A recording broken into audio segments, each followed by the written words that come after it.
Good afternoon, ladies and gentlemen, and welcome to today's GISEC.virtual webinar brought to you by CyberKnight. On behalf of Dubai World Trade Center and GISEC, I'd like to wish a very warm welcome and thank you to all of you for taking time out of your busy schedules to join us today. Dubai World Trade Center is extremely excited to welcome all of you to GISEC 2020, which will be held from the 6th to the 10th of December live and in person. In the meantime, we're very lucky to have a formidable lineup of experts with us today who will explore a range of pressing cybersecurity issues, including phishing and ransomware threats, as well as how threat actors conduct campaigns and employ ransomware to extort and blackmail the world's biggest corporations. Today's session will take on a format that I'm sure is set to keep our audience across the world hooked. We'll hear from a diverse selection of cybersecurity experts who will share their theories and viewpoints, and then will be put to the test by a selection of formidable industry critics who will scrutinize and, where possible, criticize the solutions that they offer. Throughout today's virtual sessions, we would love for you, our audience, to ask questions and interact with our speakers through the Q&A and chat functions. So if you have any questions, please feel free to post those in the Q&A section and any topics of discussion in the chat. Without further ado, it gives me great pleasure to welcome our first speaker of today. He is the founder and CEO of CyberKnight. Please welcome Avinash Advani. Welcome, Avinash. Thank you, James. Much appreciated. Pleasure to be here. Thank you very much. Pleasure to have you, Avinash. I will hand over to you now. Thank you. Wonderful. I hope everyone and their families are staying safe. Allow me to share my screen here. So I hope that everyone can see the screen.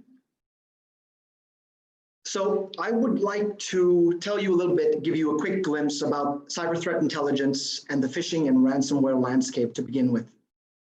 So I think everybody knows that phishing is a primary method of compromising organizations. Now, today, when you look at credential phishing, this is what leads to credential theft, and more than a quarter of all breaches involved some form of credential theft last year. Simultaneously, we all know that malicious files and URLs are what lead to malware outbreaks, and ransomware is largely distributed by email, and attackers are using phishing techniques to convince users to download ransomware.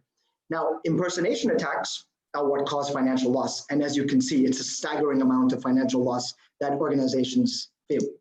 Now, when you look at the phishing landscape, there are lots of different kinds of phishing. You have spear phishing, where it targets a specific individual or a business. You have clone phishing, that is a legitimate email that actually has its links and attachments replaced with malware. You then have whaling, that tries to scare people into clicking. You have baiting, that uses social engineering to pique someone's curiosity to say, should I click that? You have filter evasion, that uses images that try to bypass text filters. You then have website forgery, that actually takes a legitimate URL and places it on top of something malicious. You then have pretexting, that where a threat actor is trying to impersonate or masquerade someone else. And you have tailgating, where people's desire to help someone gets piqued, and people try to approach their kindness and ask for help. Now, when you look today at ransomware, ransomware basically has been facilitated by two key technologies. Encryption, along with the malware integration that allows it to be used, plus Bitcoin and the Tor network that allow you to pay you for ransomware. Now, as ransomware has evolved, you'll see that it's getting cheaper, convenient, and faster to do. So the ROI for a threat actor is obvious.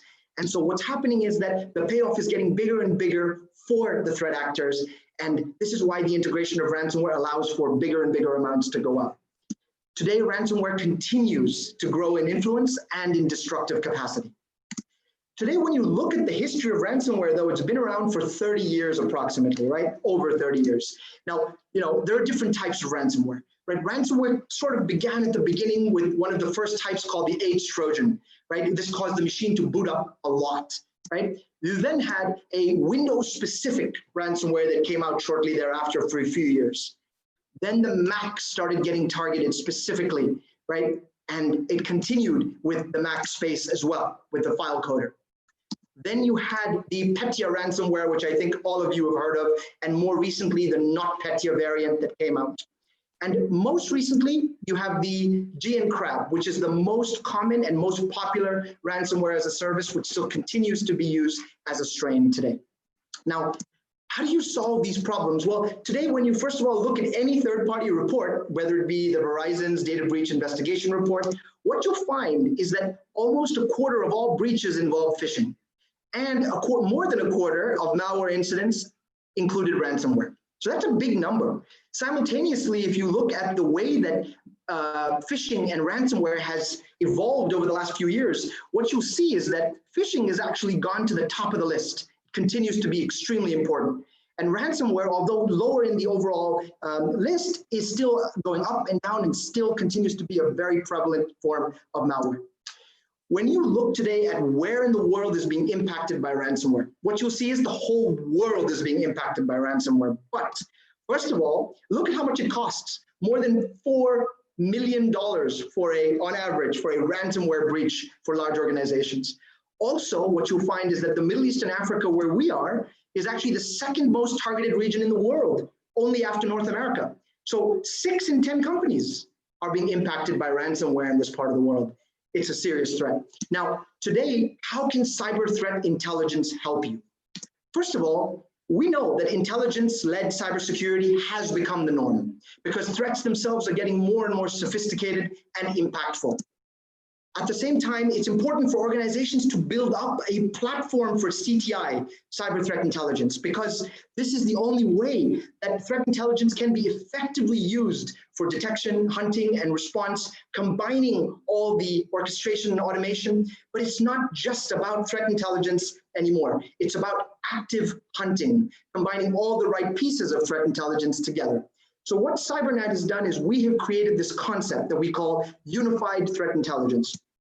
Unified threat intelligence brings together some of the world's leading threat intelligence vendors in various different domains, be it the surface and open web to talk about attack surface management, or deep and dark web, or what we call business risk intelligence, or internal threat intelligence that comes from deception, or attacker-centric profiling of attackers that comes through a feed. And you bring all this together and you can aggregate it, you can pivot, you can discover, you can curate and create the most effective report for your security operations center in order to reduce the noise, simplify incident response, and accelerate the ability to resolve threats like ransomware and phishing. That's it for me for an introduction. Back over to you, James. Thank you very much. Thank you very much, Avinash, for getting us underway. As I said before, today's session is going to take on a slightly different format to what we're used to in our GISEC.virtual webinars. Today we'll be hearing from a selection of experts who will have their theories and solutions put to the test by our panel of esteemed critics. It gives me great pleasure now to welcome those critics. Firstly, we have Dr. Erdal Oskaya, the Regional Chief Information Security Officer for Standard Chartered Bank. Welcome, Dr. Erdal. Hello. Hi, Erdal. Pleasure to have you with us here today. Thank you very much for joining. Next up, we have John Solomon, the Regional Director for Continental Europe, Middle East and Africa for the Financial Services Information Sharing and Analysis Centre. Welcome, John. Good afternoon. Pleasure to be here. Thank you very much for joining us, John. And we have Yasser Al-Ruhaili, the Director of Cybersecurity at the Royal Commission from the Saudi government. Welcome, Yasser. Thanks, James. It's my pleasure to be here. Our pleasure, Yasser. Thank you very much. Thank you very much for joining us, critics. The first expert who you'll be putting under the microscope is the Middle East, Turkey and Africa Strategic Threat Advisor from CrowdStrike, Braden Roux de Buisson. Welcome, Braden. Hi there, James. Hi, everyone. Let me bring up my slides for you. Thank you, Braden. I will hand over to you now. Great. Thank you, James. All right, great to be here. I'll get straight into it. So my talk will look at the current trends we're seeing from intrusion activity and the adversaries we track worldwide, with a particular focus on e-crime activity and ransomware. So when it comes to adversarial intrusions, the year 2020 will break all records from previous years. In the first half of the year, we have seen more hands-on keyboard intrusion activity than we saw throughout all of 2019. And this increase appears to be driven predominantly by the continued acceleration of e-crime activity. However, in saying that, their rapid adoption of remote work practices and the accelerated setup of new infrastructure by many companies, driven by the COVID-19 pandemic, also contributed to an ever-increasing attack surface for motivated adversaries.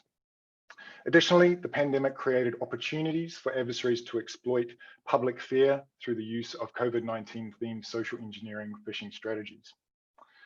And another key statistic that we saw was that 50% of these intrusions, we saw sophisticated novel techniques being used from the previous quarter. And then also 75% of these intrusions are now leveraging fileless techniques, so hands-on keyboard activity. So what we're looking at here is that in 2020, e-crime continues to dominate the intrusions that we are seeing worldwide. The increase in sophisticated e-crime activity relative to state-sponsored activity is a trend we have seen accelerate over the past 3 years. To put it another way, for each state-sponsored campaign that we uncover, we see approximately 4 e-crime intrusions. And the reason for this is that e-crime actors are having enormous success with big game hunting campaigns. And the availability of things like commodity malware through ransomware as a service models, which have also contributed to a proliferation of activity from a wider array of e-crime actors. Another key observation that we can make is that ransomware is becoming increasingly more complex, not only with respect to ransomware as a service business models where ransomware operations are outsourced to affiliates, but also we are seeing custom compiled ransomware. So if you look at a lot of these big game hunting style attacks, the ransomware itself has been specifically designed for the target. It's designed for your network, it's designed for your operating systems, it's designed for you. And we also see a new form of monetization through the use of data extortion. So it's not just a case of encrypting your files with ransomware, but we now see criminals stealing your confidential data while they have access to your network, and then threatening to release those sensitive files unless you pay the ransom demand. And then lastly, we see particular capabilities being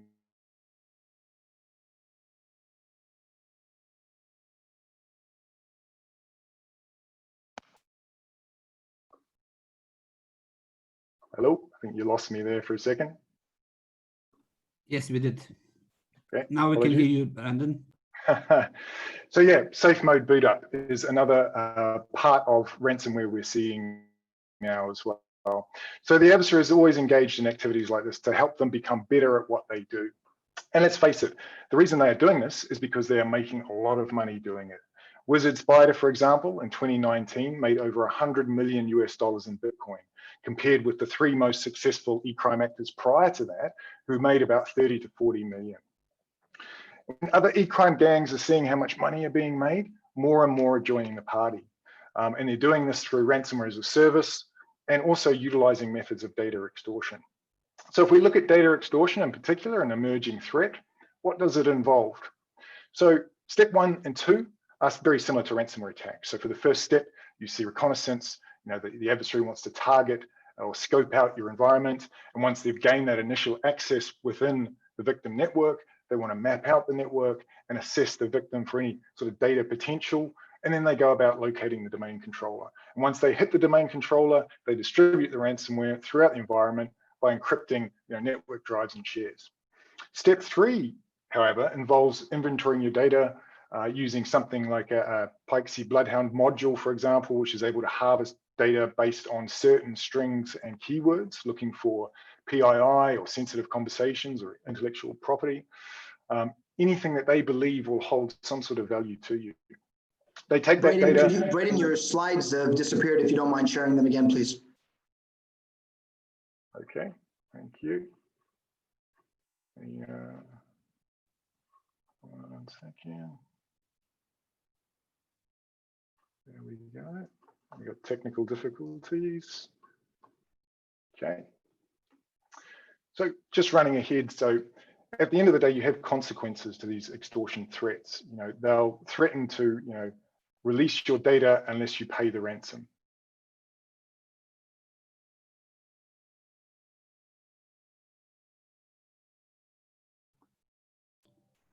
Brandon, are you still there? I think we lost Brandon again. There we go. I think I dropped again. There we go. Yes, Can you share your did. screen Welcome again? back. Here we go. I think I'm back. Yes, you Okay. are. But we cannot So see you. If you can share your screen again, please. Perfect. It's coming now. We got you. now we got me. Okay. So for this part of the year, we've seen data leaks in particular industries, manufacturing being the hardest hit, mainly because of the value associated with manufacturing at the moment. We're also seeing an increase in ransomware as a service, the business model. So if we take a look at ransomware as a service, which is a criminal solution designed to allow operators to continue their operations, and the way they do this is by outsourcing to affiliates. So from a technical standpoint, ransomware as a service is no different from ransomware. It's just a different business model, and the business model allows them to scale. So if we think about scale, let's have a look at the example on the screen, which is Nemity, which is a very successful ransomware as a service group. They literally stood up a program in 2 months, going from starting the program to recruiting 25 individuals to executing several successful ransomware attacks and releasing 4 or 5 different updates. I guess Brandon is today in his unlucky day. James, Oh boy, I there he goes suggest, yeah, let's move on to the. Oh, there he is. He's back again. He's back. Wow, He's we back. are getting a bad Hi, Brandon. connection there. Okay, let me try that. We'll get through this. We'll get through it. So, in summary, from the increase of ransomware attacks we're seeing, one way that we can kind of combat this is through CrowdStrike's collection methodology and what we're seeing around the world based on the endpoints that we collect from. And this allows us to combine that data with other high fidelity collection sources, which adds to the pool of information from which we are then able to analyze and create finished intelligence based on tactical, operational, strategic understandings of the adversary. So this allows you to ingest this technical intelligence through indicators of compromise, allows you to understand the tradecraft of the adversary from an operational perspective, whether you're a SOC analyst, threat hunter, or incident responder, and from a strategic perspective as well, as if you're a senior manager or CISO having to make investment and risk-based decisions. So just to kind of summarize up, this is my last slide. Hopefully this comes through. So just to finish up, we have to come to terms that we are inevitably linked to our adversary. So no matter how many alerts that come in, how many you respond to, how many fires you put out, the adversary will keep going. And this is not to scare anyone, it's just the reality of the situation. Therefore, we must endeavor to understand who we are facing. So we must understand things like ransomware as a service, phishing, understanding hands-on keyboard techniques and living off the land. And we must understand what our own attack surface is. How can adversaries leverage vulnerabilities or TTPs against my organization? So intelligence allows us to understand all these things and more. Intelligence expands our awareness, and then a lack of intelligence contracts our awareness. And in the absence of intelligence on what the adversary is doing, you are forced to respond and to react, which is a position we all don't want to be in. So thank you for that. Finally got there. Let me stop sharing. Any questions? Yes, thank you for the presentation. I'm very interested with the business model that you just mentioned. Were there any trial of disturbing that business model where, for example, fighting the e-currencies and anonymous payment channels, where such kind of things will disrupt it from the business model, not from the technical point of view? Was there any trial to do that? Yes, good question. So you're saying in terms of disrupting those cryptocurrencies which are being used in ransomware attacks, basically. So I think from that perspective, if there is any kind of disruption that comes about, it probably won't make a difference. It'll be a small speed bump into the overall business plan and operations of an e-crime group, because we saw even in the past, ransomware predates Bitcoin. We've seen ransomware attacks even back in 2006, where it was just wire transfers to Western Union. We've seen money pack cards being used, prepaid cards, so all of these different methods of paying ransom. So I think if there was any kind of disruption or control on the cryptocurrencies, threat actors will just move to another form of payment. Because at the end of the day, criminals they want to get paid, and they'll do their best to do it.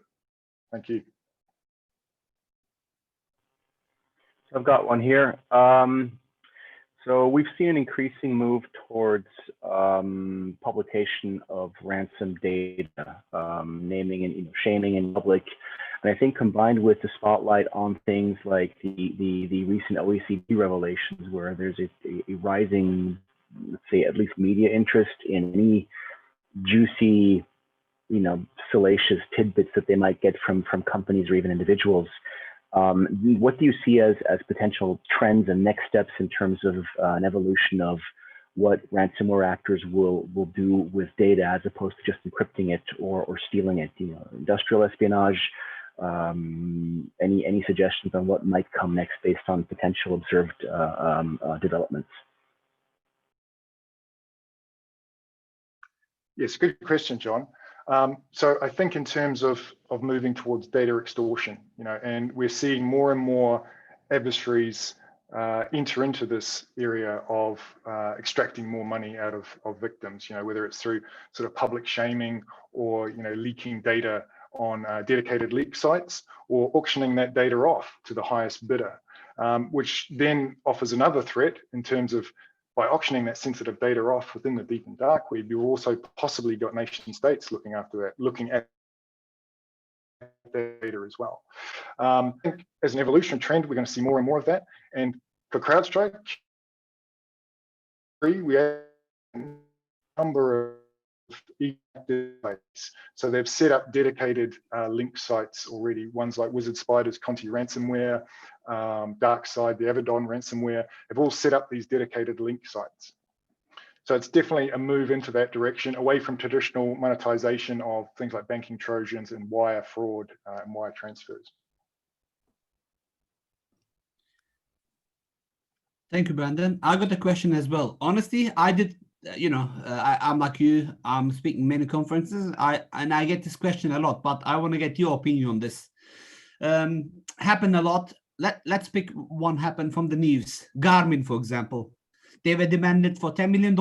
They paid $4 million. I mean, years ago, I wrote a research paper for university right after first WannaCry attack, and my recommendation was not to pay. Knowing the situation, I understand the organization. They don't have proper backup. They don't have proper segmentation.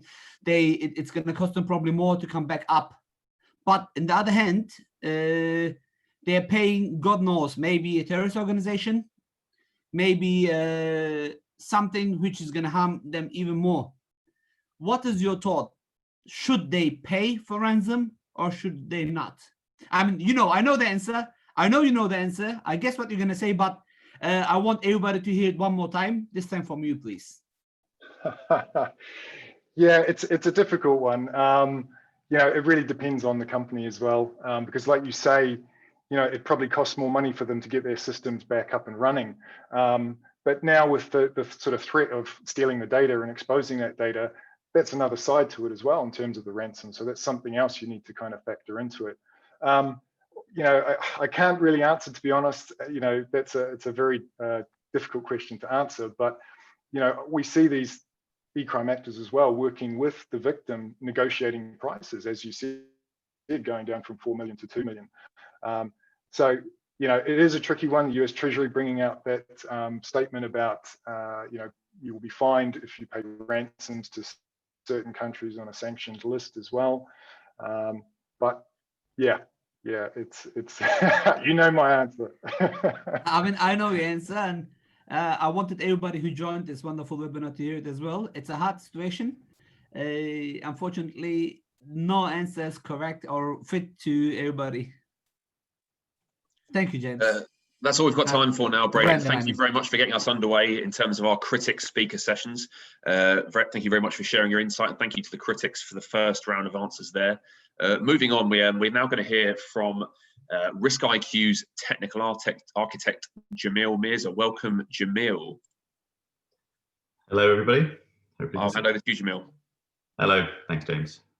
So much. Good afternoon, everybody. So my talk today here is about Risk IQ. We are a platform that has been collecting internet data over the last sort of 10 to 12 years. RiskIQ has a global proxy network. The aim is to scan the internet as much as possible. So you can imagine we try and record the internet on a daily basis and then show what the internet looked like from each one of those global proxies. When we scan the internet, we're doing billions of requests a day across a global proxy network. And that's important because obviously the internet behaves differently depending on the type of browser, depending on the device, depending on the geolocation as well. These are all important factors which need to be considered when scanning and trying to understand how the internet should react. So RiskIQ does this at scale. On top of that, we also have the ability to scan for open ports. So we have an engine that scans across 300 plus open ports across the internet. As we're scanning and crawling the internet, we're also checking for these open ports and checking those responses. So again, building to our data sets, which we have here. And then finally, on top of that, we have global sensors as well. So collecting that PDNS data across our global proxy network and working with partners to actually collate and get this information into a pivotable format. So as you can see on the screen here, we're collecting a whole raft of different information, JavaScript, SSL certs, all the different banners, all the responses, all the gets and posts that happen. And then we are putting this into an analysis phase. So we have a data science team that does this machine learning. They actually plug in their data science and then they build these effective lists. And then it moves on to the internet data and the derived data sets. So you can imagine as a company, we've been collecting a lot of data and then breaking that data down into manageable sections and important data, which you can then action on, is the key behind all of this. So the difference between RiskIQ and probably more traditional data sets is the crawling infrastructure itself. We actually physically crawl the internet and collect that data as a normal user would. And we are trying to find new entry points and new pivoting points, which you probably haven't seen or considered maybe through other traditional means.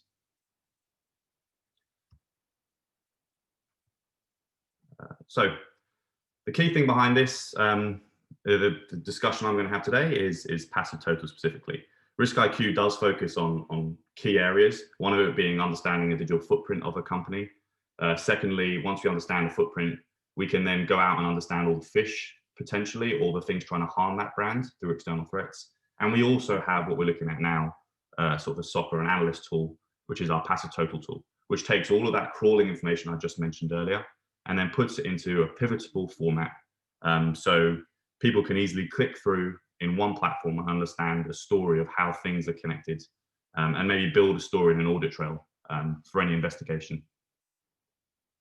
For the purpose of this exercise, I'm actually using an example we saw related to the Saudi government, and it's called Bad Tidings campaign back in sort of early 2019.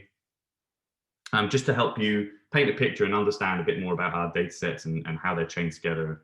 And hopefully, yeah, you can use it against something you possibly have known or seen in the past. So the first thing that we've caught our attention is the ability to see these typo squatting domains. So on our data science feed, we saw a suspicious domain get flagged. And you can see there on the screen, the Google Analytics.world came up, flagged up to us, and it was something we wanted to investigate further. Within passive total itself, we were then able to put in the domain. And as you can see there on the screen, we have a number of different data sets along the top in our tabs. But you can see all what I would consider here a traditional data set. So the resolution data through our PDNS data.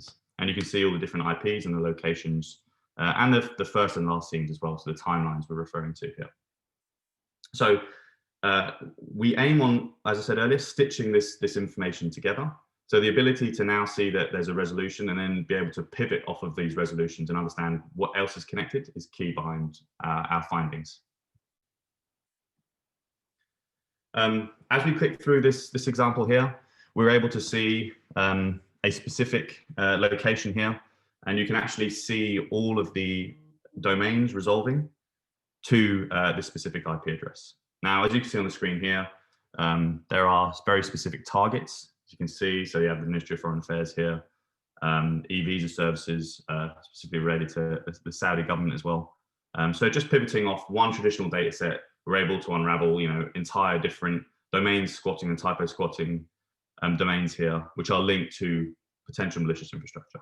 So this here is enough to at least be able to maybe start monitoring things as well. So even if it maybe not be serving any content yet, you're able to monitor things in passive total as well. So being able to stitch two data sets here through one pivot is quite a powerful finding. Then we finally went over to our host pairs. So as I mentioned earlier, the crawl infrastructure for RiskIQ is a key component behind what we would consider now maybe non-traditional data sets. So what you can see here on this finding is what we consider a host pair.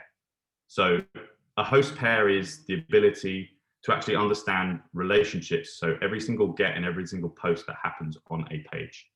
And a classic example here is if you take a phishing kit as an example there, the phish kit will scrape a page. And when it scrapes that page and you set it up with another domain, it will also take across all the gets and the posts that happen on that page. So let's say, for example, you are fetching a logo from an external server.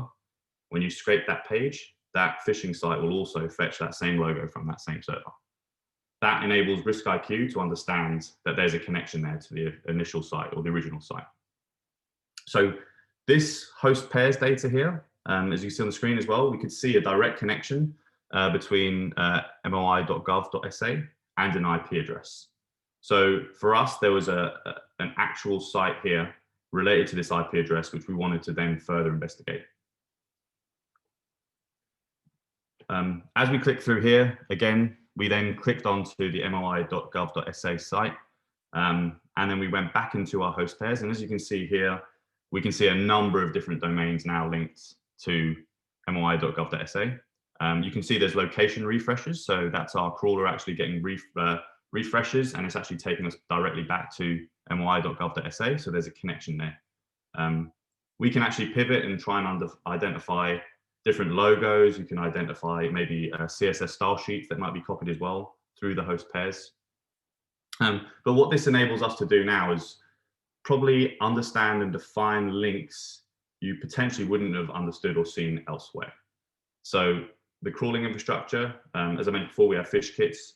And in this instance, we can see the connection because of a redirect or a refresh that takes place. We also have scraping of the page for things what we would consider called trackers. So again, phish kit scrapes a page. You may have a Google Analytics ID or a Facebook Pixel ID as an example. That phish kit will also scrape and take those IDs across with it. So those IDs are very unique to those official sites. So again, when the phish gets starts resolving, we're able to see that connection because we can see that that tracker unique to moi.gov.sa should only be related to that one official site. So again, there's a connection there. And again, what I'd consider a non-traditional connection. So PassTotal gives you the ability to build and check and monitor your sites for these sort of connections, these things which look suspicious or potentially are malicious. It's API driven, so you can actually pull these in and try and understand when these new connections happen. Then if we further go down into this, we're able to also take our cookie data set. So again, as I mentioned, now we have trackers, we have host pairs, and we also have what we consider our cookie data set. So you imagine our crawler goes to a site, a number of the cookies are dropped, that information is recorded. And I should mention that RiskIQ stores all of its data. If it's malicious, suspicious, we'll store it forever. So the trends and the trend analysis that can be performed on our data is quite powerful. And as you can see here as well, the cookie data sets themselves are also dropped. So when we went to, you can see here on this screen, this public.world site, and again has a link back to moi.gov.sa. And then you can also see some interesting cookie names as we're going through this data here. So I know we had a bad tidings campaign. This is another part of that campaign, but being able to now drill down further to understand the cookie data and those other non-traditional connections as well is another powerful tool which we can add to enrich that data. And then in this example here, I wanted to take you down to the actual crawl itself. So as I said, we are crawling this data. We have the actual DOM. So when we crawl the information, we store the entire DOM. We store the entire response. You can see here all the requests, all the header information. This is all information we're constantly storing. And then the idea here is to be able to see the changes, see the analysis, and see the scripts that are loading as well. So in this example, you can see quite clearly that there's a fingerprinting technique going on here in these phishing sites. And the cookie names being dropped here. You've got IP addresses, city, regions, countries, geolocations. It's a very good example here of the possibilities or the things they're trying to identify when visiting this site. On top of understanding, how things are changing and reacting, we do have a lot of this data and data science filled in the background. So in PassTotal, you have the ability to what we call system tag things. So through our findings, we would potentially start tagging things. So as an analyst, you're going through things and you can start seeing these relationships and these things which RiskIQ have found through their data science, which may actually give you further insight into things you should maybe search for more. So in essence here, one other thing which I just wanted to highlight here, which you can see on the screen, is things like header information is key. And one of our key findings behind the MageCart breach, which is the British Airways breach as an example, we were able to identify and again use our data science teams and our derived data sets to understand that there was changes in the headers and understand potential attacks and compromises from that threat actors, just based on our data sets. So I only had a very brief window, and in this example, I wanted to try and show all the different powerful data sets we have, which you can use to enrich your data. Prior to this investigation, we also do have the ability to add our threat intel platform on this as well. So RiskIQ now has the ability to take its threat intel data or blogs you may know about or have seen and actually pull those into our findings and actually list those and tag those for you to actually see through your research as well. So as an example, you may find a blog, something that's hit the news recently. When you go through and search through RiskIQ datasets, that will also be tagged and searchable when you're going through these data itself. So just in summary, the findings of this specific campaign, as I said, it was a known campaign back sort of early to mid of 2019. We were able to help enrich and also maybe unravel further infrastructure that may not have been seen previously. But also one of the key things here is the ability to stitch all of this into one platform. So the ability to then say, okay, I have all these different findings. We've tried to really, really work on bringing that training piece down. So, you may know there's a linked infrastructure. You don't know how, maybe it's not linked. You don't know how, even have to know how the internet works, but you can see there's a connection. So that ability in PassTotal is a powerful tool, being able to understand that there's definite connections here and potentially unraveling entire infrastructure. Thanks very much, Jim. I think we need to keep an eye on time here. Thank you very much for sharing that with us. I'm sure our critics have a few questions for you. Yes, I do. Thanks. Go, Doctor. Yes, sir. Please, you go ahead first. Okay, just a quick question here, Jamil. Thank you very much for the presentation.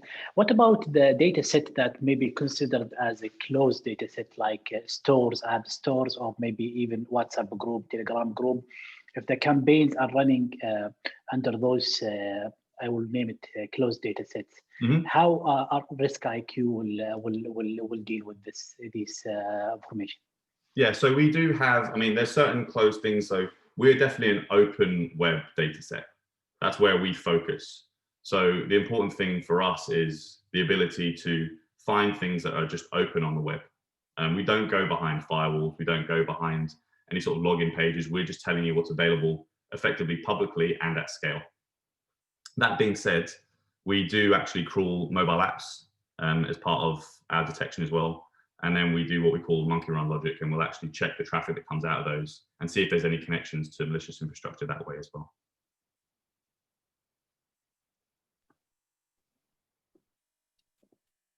All right.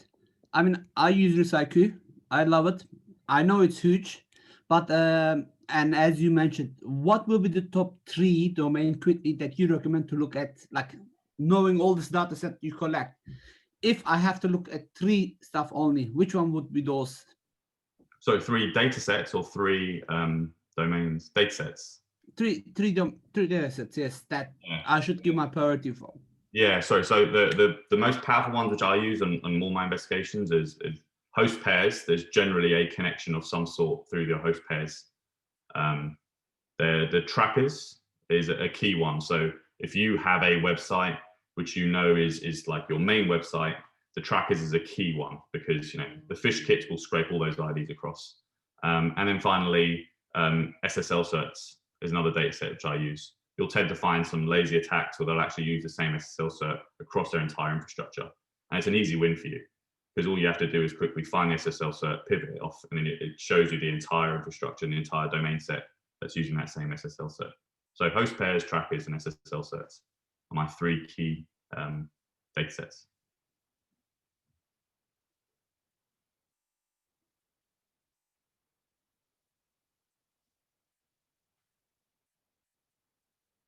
Yeah, sorry. I know we're a bit pressed for time. Question, very quick one. I know this campaign hit a bunch of Saudi government websites. Mm-hmm. Do you see, based on behavioral trends and what you've investigated, what you've observed, that potential for this to move abroad across other Arabic-speaking countries, or have you seen indications that this will be the case?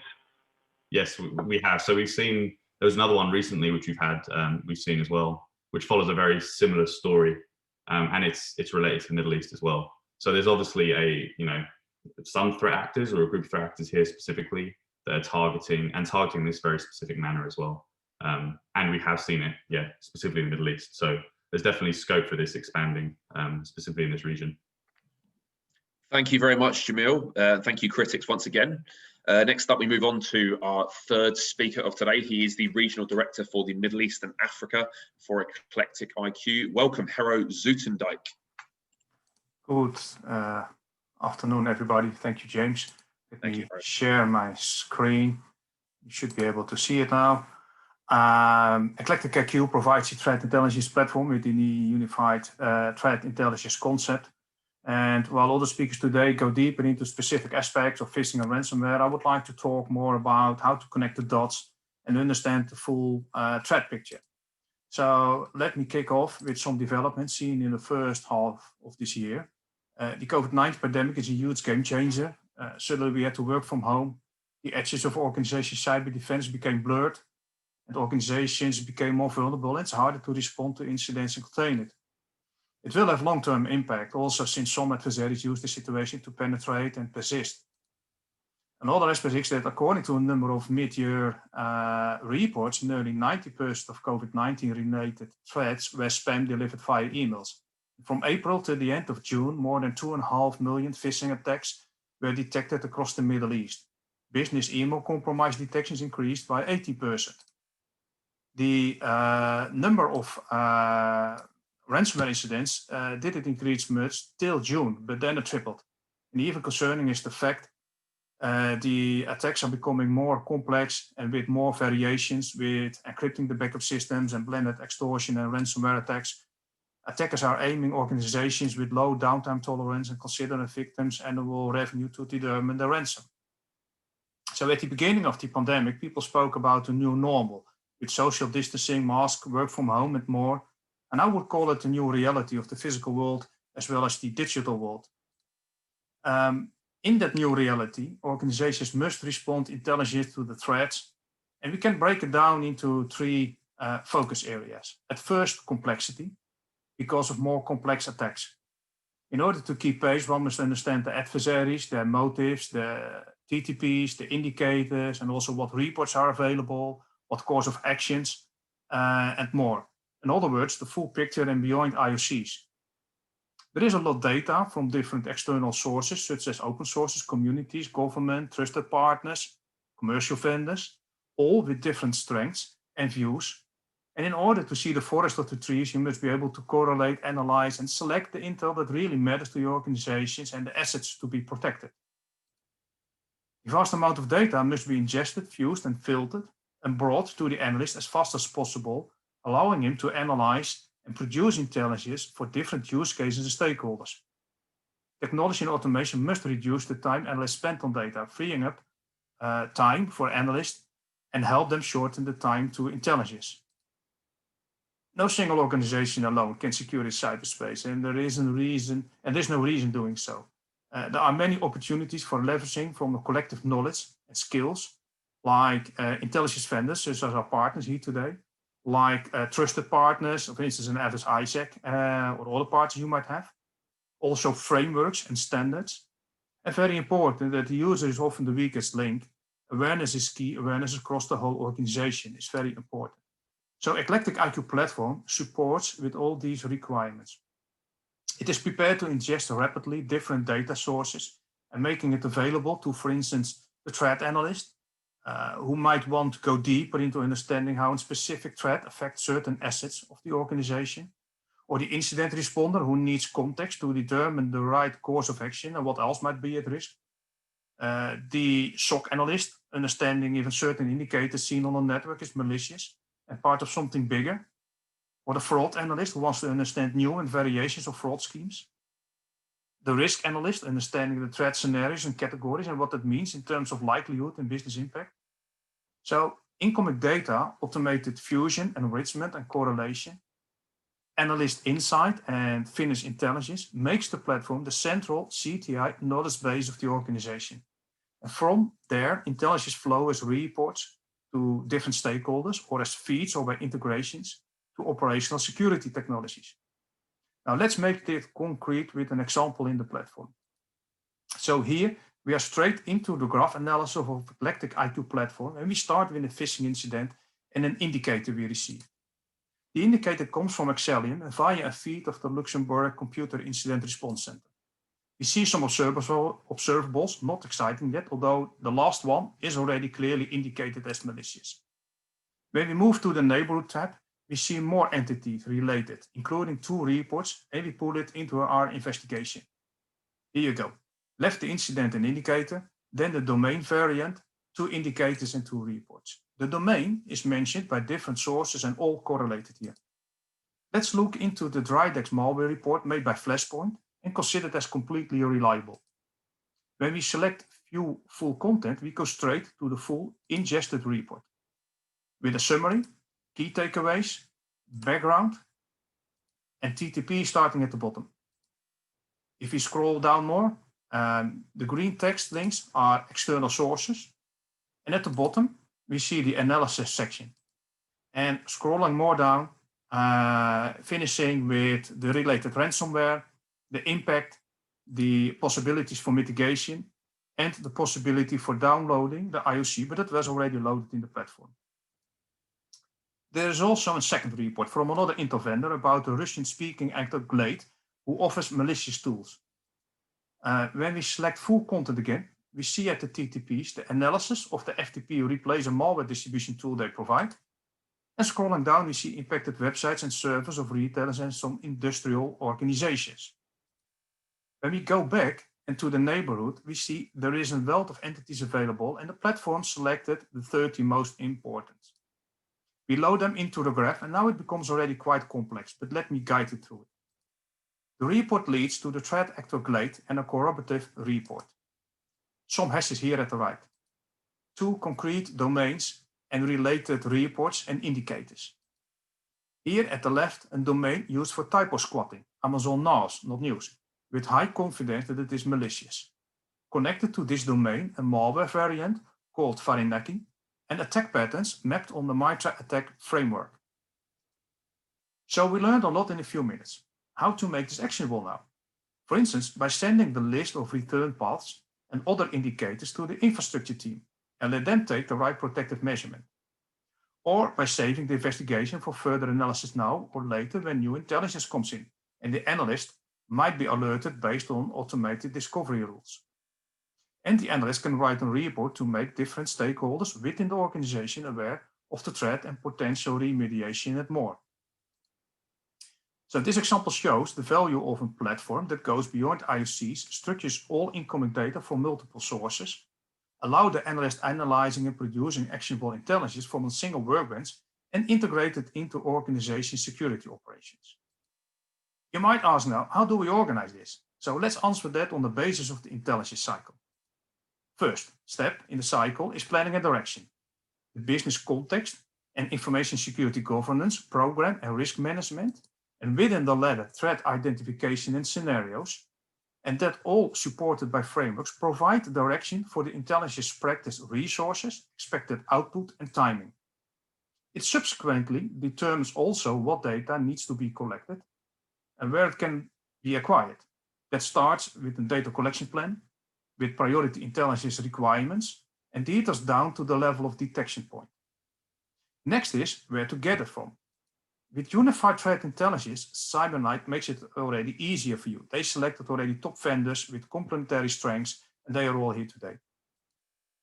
The next step is processing and exploitation of collected data.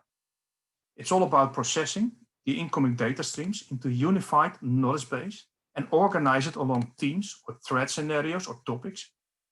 Eclectic IQ Platform supports this by so-called workspaces, who also play a pivotal role in the reduction of analyst data engineering time. So in this step, a lot of attention must be paid to automation, automated or manually enrichment, automated fusion, and automated or ad hoc discovery of new relevant data. The fourth step is analysis, and you've seen already some of it when I did the phishing incident. It could be standing or continuous monitoring of a certain threat, or specific and ad hoc. Connecting the dots beyond IOCs and produce relevant and timely intelligence, and collaborate within and across teams. And the fifth and last step is dissemination by reports for decision making about risk mitigation by the steering committee or CISO, to create awareness, or as concrete input for all the cyber defense processes, and dissemination as feeds and integrations to operational security systems for monitoring, network, and endpoints or orchestration. In closing, it's all about connecting the dots, understanding the TTPs, adversaries, and the motives, and producing actionable intelligence, and connecting to the organization, its assets, and its stakeholders and users, and increasing awareness and resilience. As often, I conclude with the wisdom of the famous Japanese warrior Sun Tzu. If you know the enemy and you know yourself, you need not fear the results of any battle, of 100 battles. Thank you. Thanks, Hero. Goedemiddag. Question for you regarding output. It was really interesting to see the first stage in one of your later slides regarding management direction as an impetus for deploying solutions like this. I'm interested, the output of even analysis products and distilled information is still very, very dense for a lot of management teams, especially once you get to CIO, CFO, and CEO levels that have to make these investment decisions and somehow map cybersecurity issues to business risk. And I would be always cautious about, putting CISO with pains critical. So the question is, what tools and processes, in your experience, would you see as viable for turning cyber threat intelligence into more business intelligence at a more not dumbing it down, but turning it into an abstracted level, mapped to underlying business risk frameworks, so that they can use this to actually inform, for example, cybersecurity investment governance and technology investment decisions at a senior management level. So kind of the next step in processing it. Yeah, thank you, John. Very good question. And I like that you mentioned tools and processes. I would like to add people to it. I think we have to keep these three together. And I think the answer to that is in, let's say, a couple of elements that I see. First of all, it's very important to see that cyber threat intelligence is part of the bigger information security strategy, program, governance, etc., which should support the business, which means it is something that must be organized very well. It must be embedded. And if you do it in that way, then it will lead, think about what I mentioned about the first step in the cycle, and you referred to it, it will lead to more relevant intelligence. Another element is, of course, that there are many, let's say, indicators available. You could say you can even draw in an ocean of indicators, but it's very important, like I highlighted, to understand the full picture. Because if you understand the full picture and you can correlate it to the organization and the assets to be protected, only then you come closer to the needs of the organization. The third element I would like to say is sometimes you see analysts who see their role as a little bit, let's say, a side job of something else they do. If you really want to have intelligence on the level that the business executives in organizations understand, you have to take the role of an intelligence analyst serious, right? Well experienced and educated and trained intelligence analysts, so that's people with the right processes and technologies, they are able to articulate threats in business context. And the last point I would like to say, and that brings me back also to you, John, that is no organization is alone, right? So the defense and the experiences and how you bring something in business context, if you can work with partners, with peers, with trusted parties who understand, for instance, like GISEC, the financial business sector. I mean, it's a combination of these 4 elements in what I call people, process, and technology.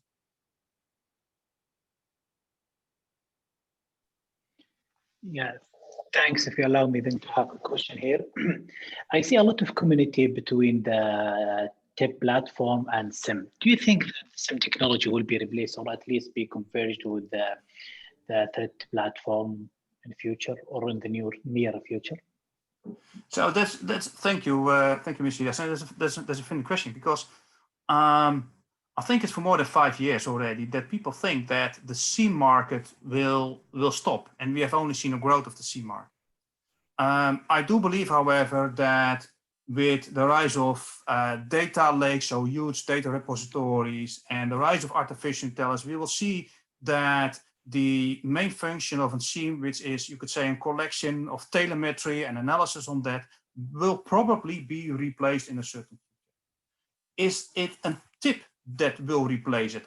I don't believe so. I think that we will see these large data lakes, like I mentioned, with their own user interfaces, and we will see TIPs who will, let's say, leverage of these, let's say, data lakes. And why that it will not completely replace? Because the process you do in a TIP and the data that you have, think about correlation, think about using the human and the system to draw new insights. The way you interact with the data is very different than what you do with, let's say, a data lake and artificial intelligence and the user interface on top of that. Thanks very much, Hero. I think we need to move on. Thank you very much for your time, and thank you very much for sharing your insight. Thank you once again, critics. Just a quick reminder to our audience from across the world who are engaging with us today. We've had a lot of fantastic questions in the Q&A section, but I'd just like to remind the audience that we will do our best to make sure your questions are answered in the panel discussion, which is due to be coming up in the next 20 minutes. Thank you very much once again, Hero. Moving on now to our next speaker, it gives me great pleasure to welcome the Director of Customer Success for the Europe, Middle East and Africa region for Flashpoint, Kevin Tongs. Welcome, Kevin. Thank you very much indeed, James. Let me just do the screen share, if I may. Thank you. So just following on from the preceding discussions, I just thought it might be helpful to take a look at how ransomware might be impacting your incident response planning. And this is mainly because the attackers have developed, as we've seen, a very effective business model, which is based on these 3 stages: breaking into a victim's network, working their way up to sysadmin access, locating or introducing powerful system admin tools that they then use to assist in the attack, and then reconfiguring or turning off system security settings to give them the broadest possible reach. Second, they then steal as much corporate data as they can. And then third, they encrypt as many files on the network as possible, having typically copied the malware across the network first, so that when they kick off the encryption process, it runs in parallel on all your devices, thus bringing maximum disruption in minimum time. Attackers know that you can, of course, rebuild infected machines and restore from backups. That's if you do have backups. But this takes time, resources, and money. But the kicker with these modern attacks is that stolen data. So you're no longer paying to hopefully get a set of decryption keys and restore, but you're also being blackmailed into paying to keep your data private, avoiding public embarrassment, loss of intellectual property, being sued for loss of PII, the massive fine, and all of that. Because, of course, these ransomware attacks are now data breaches. Of course, the old advice still stands. This is something that I think I learned about 20 years ago. You know, IT security is based on patching, educating users, updating your AV, and hardening systems. And that's particularly important when you consider that in 2019, RDP was the attack vector in about 58% of cases.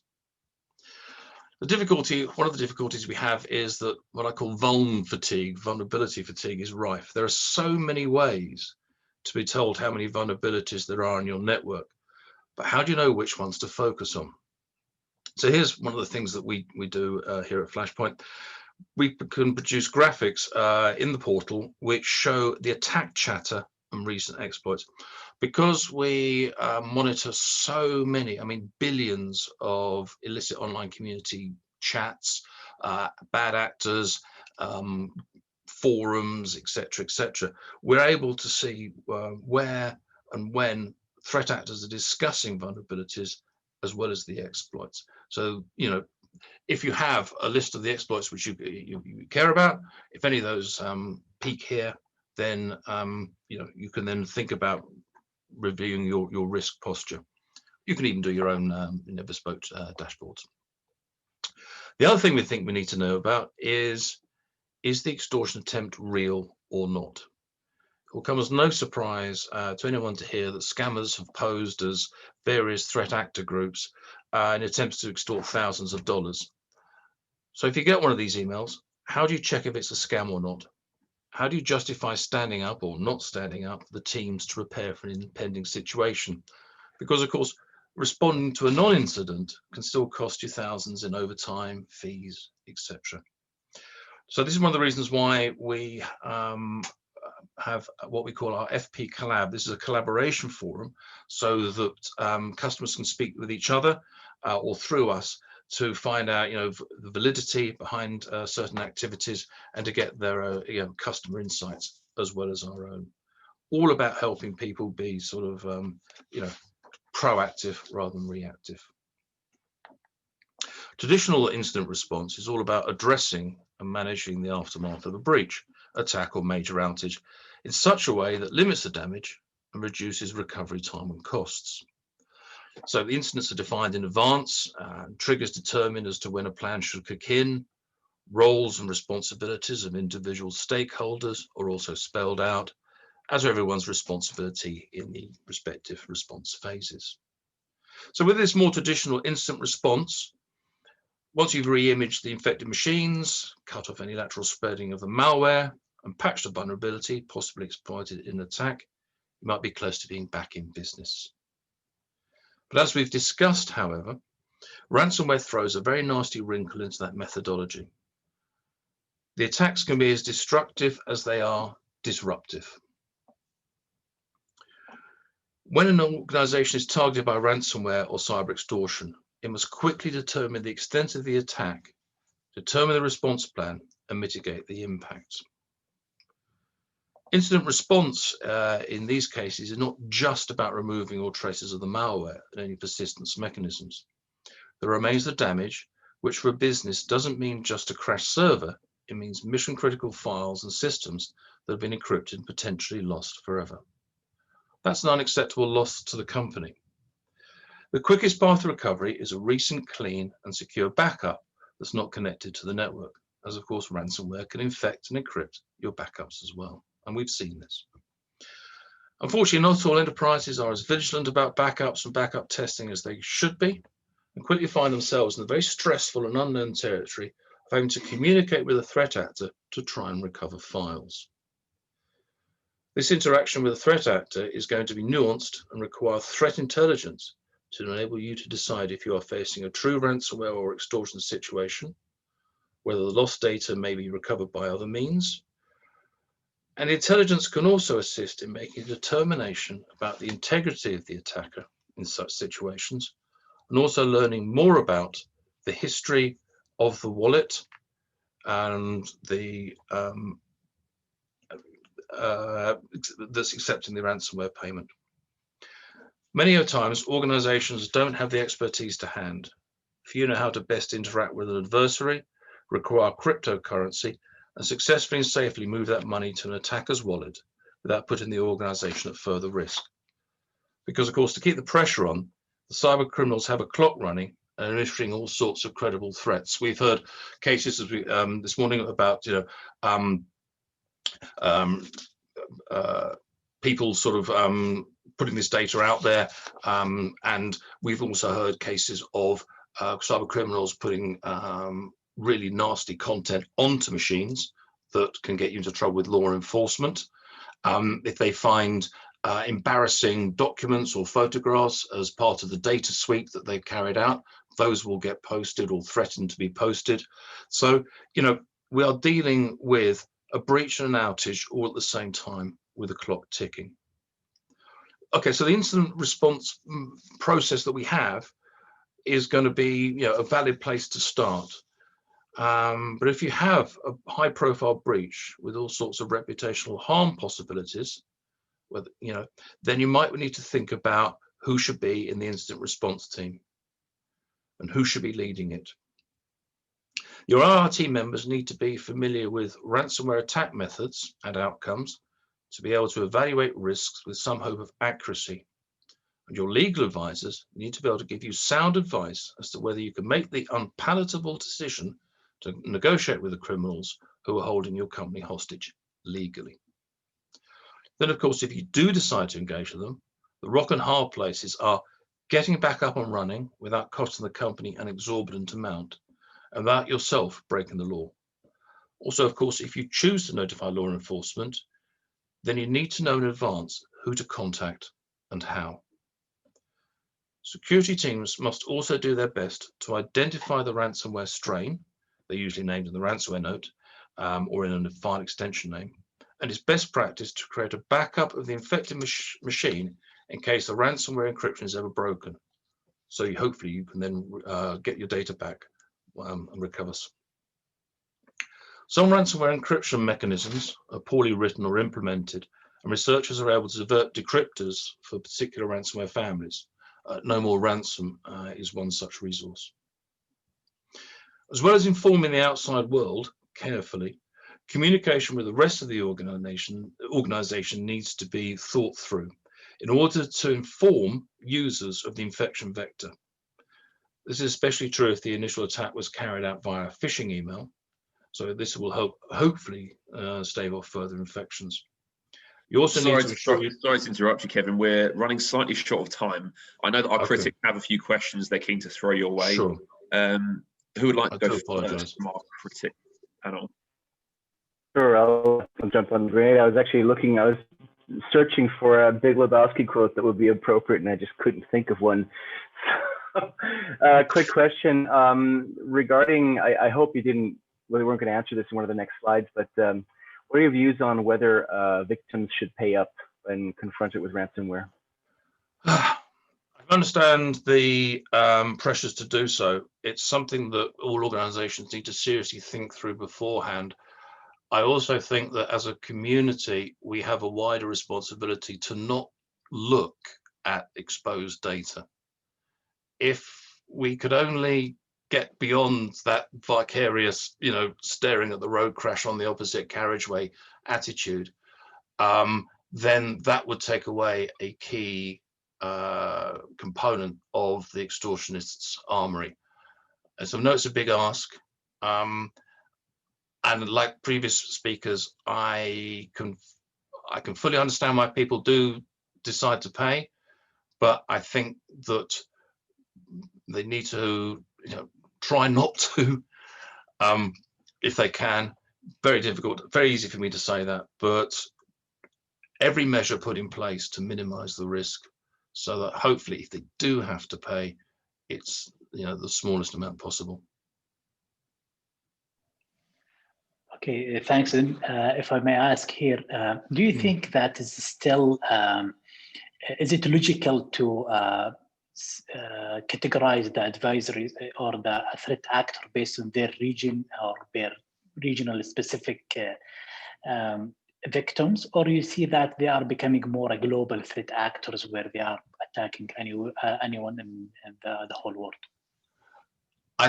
The latter. I was looking at some of the stuff that May's ransomware group have done. I think they're one of the most prolific groups, and the countries they've hit are all around the world. I've seen, you know, various Middle Eastern countries. Oman comes instantly to mind as victims. There will, you know, that a lot of attacks tend to hit America because America has so much infrastructure and so much of it not that well protected. But they will attack wherever they can: charities, institutes of learning, hospitals, insurance companies. These are big juicy targets for them. But so will be a small regional furniture chain in the Midwest of America. I think it's fair to say that you know, no one is safe. If they can, they will. And the one thing, of course, you've got to remember with May's ransomware, which is really quite unique, is the fact that with that it can identify whether it's hit a personal machine or a corporate machine, so they can even justify, even adjust the ransom demand accordingly.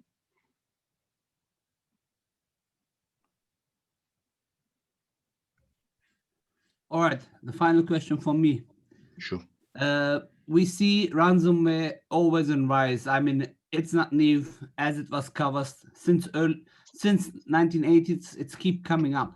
What would be your top 3 suggestion to organization, to professionals to do to minimize this kinds of attacks? Educate, educate, educate. I talk to people outside my industry, and for ransomware, for them is, they might remember WannaCry. They might think maybe CryptoLocker, but no one really, very few people really understand this modern attack methodology and the consequences of it. And I'm talking, you know, so to educate the board as to, oh, ransomware, that's fine. A machine will get hit by something, $300, no problem. No, the putting across this message of how this horrific fusion of advanced persistent threat techniques and cyber criminal activities and ransomware has all come together to produce this perfect storm. I think it's one of the most important points I've put across. Then obviously after that, it's trying to get an intelligence-led vulnerability management program and the hardening as well, but education. Thanks very much, Kevin. And again, thanks to our critics. Before we move on to our 5th and final speaker, once again, another reminder to our audience from around the world that we will do our absolute best to ensure your questions are answered by our panel, which will take place shortly after our next presentation. Next up, it gives me great pleasure to welcome our next speaker. He is the Director of Solution Engineers for the Middle East, Turkey and Africa region for Ativo Networks. Welcome, Bahi Hur. Thank you, James, and good afternoon, everyone. Let me bring up my slides. Okay, perfect. So thanks again for having me. Today, I'm going to talk about how we use or utilize cyber deception to early detect and respond to advanced ransomware attacks, as well as, and most importantly, gather a real-time adversary intelligence about those attacks. So since we're using deception, so I thought of giving a little bit of a recap about what is deception. And it's very important to know that attackers all the time using deception against us. If you notice phishing emails that are massively used to infiltrate into our networks are considered deception techniques from the attacker side, as well as social engineering is considered deception to deceive the users, reveal their personal information. So we thought of using deception against those attackers to give them something that they think it's critical, it's a real target, while it's actually a decoy that has been deployed by the security team inside the network. So basically, the deception architecture is a set of real operating systems, authentic decoys that mimics the production assets, databases, applications, servers, and so on, and that are deployed within the production network, inside the network. So not going to use it, the legacy honeypot concept that's outside the network. We're focusing our efforts to identify the threat actor at a very early stage of the attack cycle in the network after the initial compromise during the information gathering phase. And with the decoys, we also equip it with very attractive lures and breadcrumbs consist of credentials, since most of the attackers will be always looking at stealing credentials, harvesting them, querying Active Directory for privileged accounts, doing a privilege escalations and so on. So we thought of creating a very, authentic deceptive lures that are distributed within the network to be available for the attacker. And once the attacker uses those deceptive lures, they will be forced or lured to access the decoys.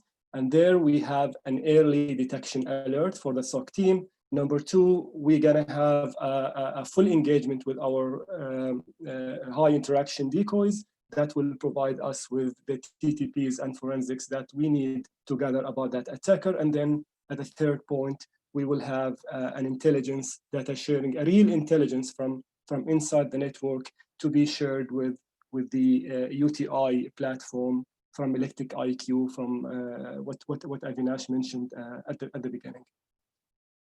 So if we quickly look at the ransomware kill chain, or what we call it, the APT-like ransomware kill chain, it doesn't really do the basic stuff that we used to see in the late 90s or year 2000, where we have a ransomware infection on patient 0, and then a lateral spread over SMB shares, and then encrypt the file and ask for ransom. So before we reach to that stage and to the questions of Dr. Erdal, whether to pay or not to pay, I think we better focus our efforts on trying to detect or identify the early stage ransomware activities, because today's ransomware is not about a lateral spread and encryption. It does a lot of things.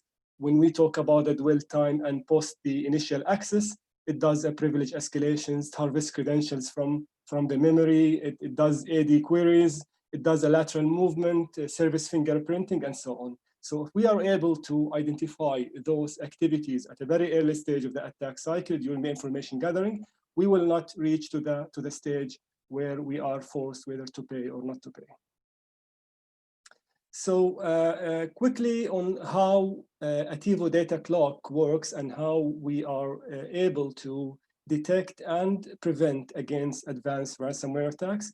It basically, we do it from the data side. We basically hide the network shared drives and folders based on policies from the untrusted applications. That will also apply to hiding the folders and files from untrusted applications. It will also include the cloud drives as well as removable storage media. Use our breadcrumbs, deceptive credentials, to hide the real admin accounts from the real systems, and provide the attacker with deceptive data that will lure them to access the decoy system. So we can have an early detections as well as an engagement and information gathering. Also, concealing Active Directory responses whenever the attacker tries to query Active Directory to enumerate admin accounts or admin accounts groups, we can intercept that response, hide the real admins, provide fake deceptive admins to the attacker with net sessions, pointing to decoy systems at the other end.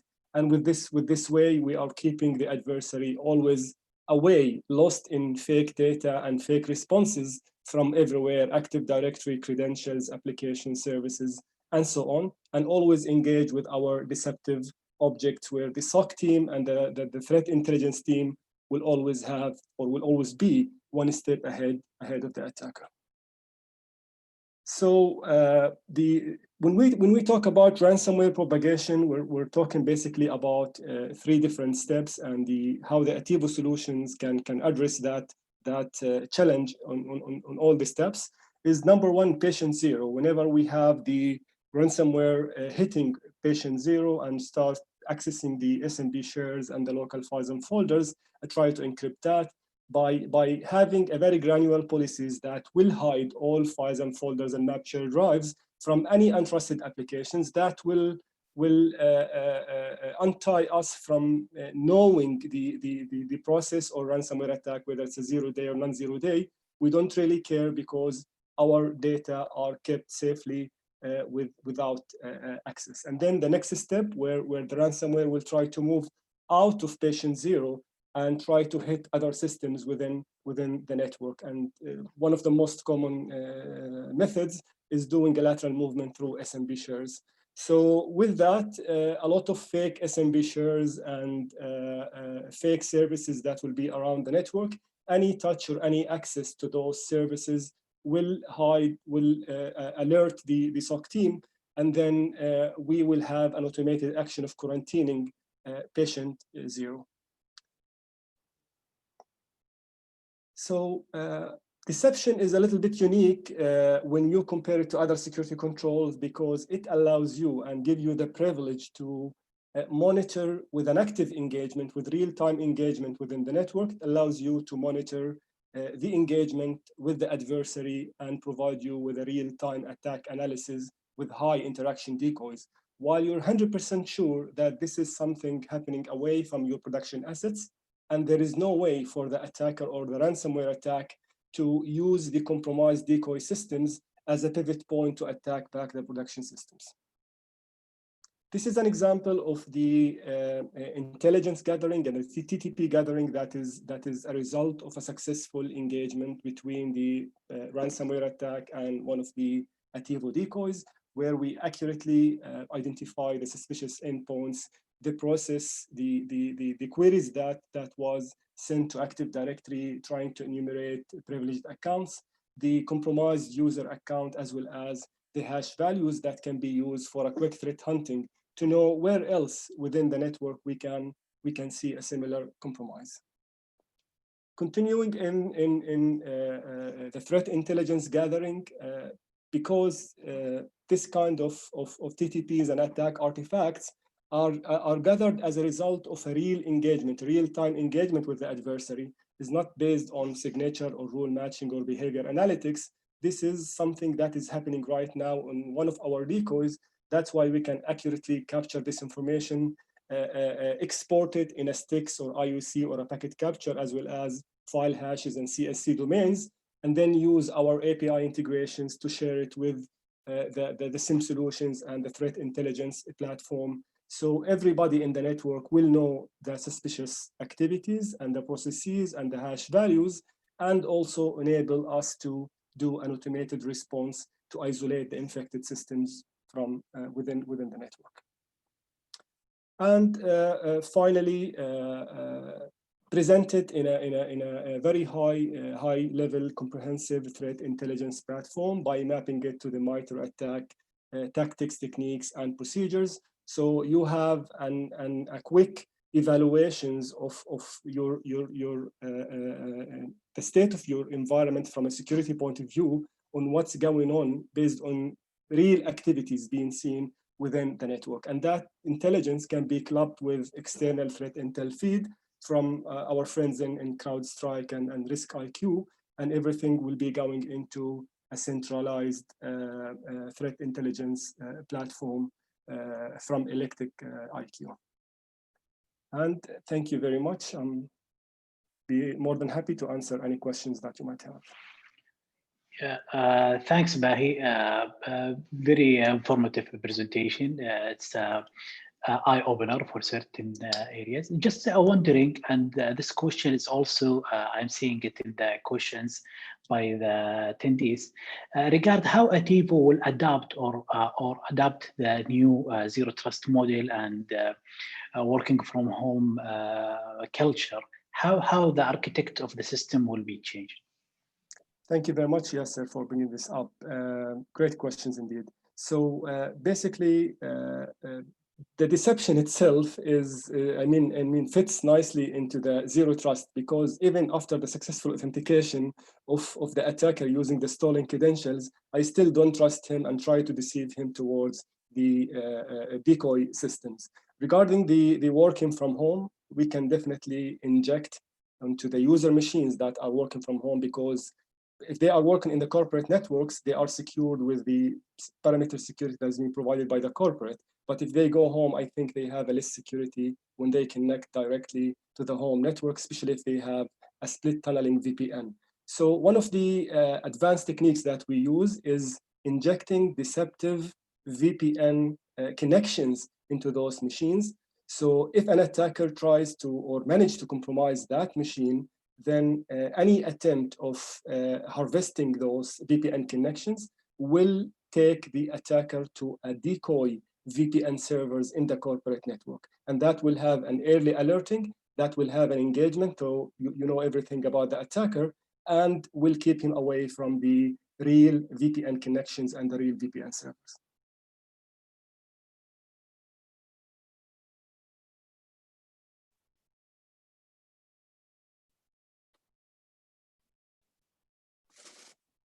John, I think you're on mute. Oh, sorry. No, I was deferring to you. I thought you had one next. Okay. All right. Bye. Thank you for mentioning my name during the presentation. As unfortunately, people, they don't listen. We always recommend to disable SMB, to upgrade to the latest operating system, because this is also a recommendation from Microsoft. It's great to see how your product can I guess, support legitimate operating system as well. Can you please explain this in 30 more seconds? What is the biggest benefit of having it? Because we all know if you're having XP, if you're having 2003, if you're having software which is not supported anymore, you're open in the wild. Bahi? Yes, you're 100% right. Unfortunately, people that don't listen and they don't apply all the recommendations that even comes from the vendor who is providing those operating systems. And what we have seen in many occasions, we have people disabling many security features that are coming in Windows 10 just because they are not compliant with a specific legacy applications like banking applications or ERP applications and so on. And that will definitely open up some gaps and some vulnerabilities for the bad guys to utilize. So having your eyes and ears within the network will definitely alert you at a very early stage if someone is trying to utilize those by stepping into one of our deceptive objects that we have distributed. Thank you very much, Bahi, for rounding off our selection of speaker presentations. Next up, we're now going to move on to today's panel discussion, which will feature all of our speakers. So please welcome back speakers and Avinash Advani from CyberKnight. And we can then begin with our questions, many questions, in fact, that we've received from our audience. Avinash, perhaps you could help me out with a few of these in terms of directing them to the appropriate speaker. Sure, my pleasure.